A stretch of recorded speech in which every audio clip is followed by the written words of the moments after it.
Right, well, a couple of years ago, I was working on my concentric six, which is six magnets, and the magnetic field um, subtracted on one side by the opposite pole, and the other polarity was repelled on this side. So basically, these magnets on the concentric on the outside, they're actually on the inside facing in north, south, north, south, north, south, so on.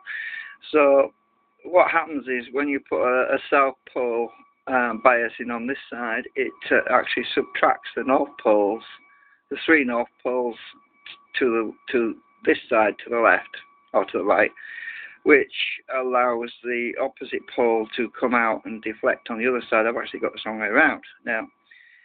I actually had some reasonably good success with it, even though I wasn't happy with the output.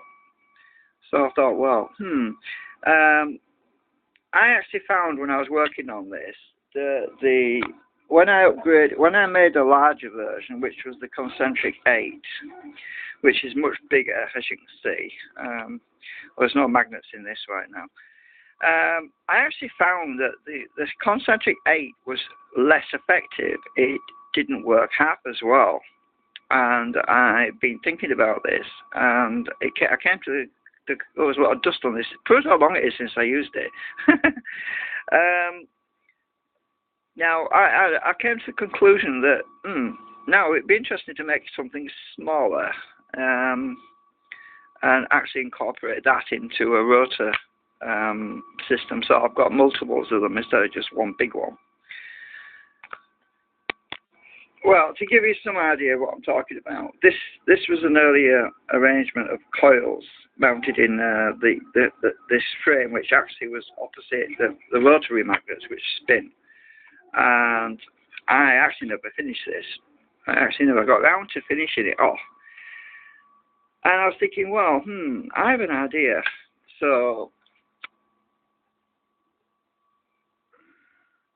yeah. Very tiny little concentric sixes. Now, look at the comparison in size. Now, that's the 8, and that's the 6. Oops. Right, so you can get an idea of how much smaller. I'll scale that down. So I've actually made a tiny little C6, which with a ball bearing in it. So I'm going to make some bobbins. Now, the advantage of this is that I can use my existing mounts, which on here I can basically pop these coils out, and because this diameter is exactly the same, so it'll fit in those holes without them coils being in there. So I could basically pop these out because they are just glued in, and then I could leave them actually. I don't even pop them out. I could just glue these onto this side, and then I could do some tests with the smaller ones. So that's what I was thinking about doing actually. I'd be interested in making multiples of these, about say 3 or 6 all the way around, so that each one of these needs a coil. Now I could use the coil that's already there as a collector coil, or I could use my new bobbin designs, which I'm actually making at the moment. So I could actually mount my bobbins on the inside. I could still use those little coils on the outside, I suppose. So it'd be interesting to actually do some further experiments with this on the rotary system. But I'm also wanting to do a solid state with the Alnicos as well. So yeah, I'm actually printing some bobbins at the moment on my printer. Yeah, well, they're nowhere near finished yet. They're only small though. The actual bobbins themselves will be 16 millimeters in that direction.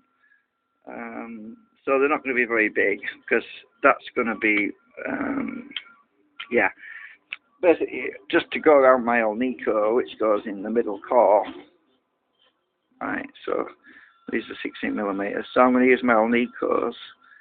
And yeah, anyway, I just thought I'd give you a little update on what I'm thinking about and what's going through my mind at the moment, because I've kind of been in a hole really just lately. I haven't really had any new ideas, and And I was doing some thinking about it, and I thought, well, I had some reasonable success with this on the rotary system, so why don't I just make it smaller? It's easy to manage as well. There's two of these actually on. There's two concentrics on here. There's actually that one and that one. Well, there's no ball bearing in the middle of this one, so you can see there's actually two. One's got a bigger hole than the other one. So yeah, I've got a 9mm ball bearing in this one on the left. Yeah. So there's actually two of those there. Yeah. So anyway, that's what I'm basically thinking about doing at the moment. So just a little update on projects that I'm thinking about. Thanks for watching.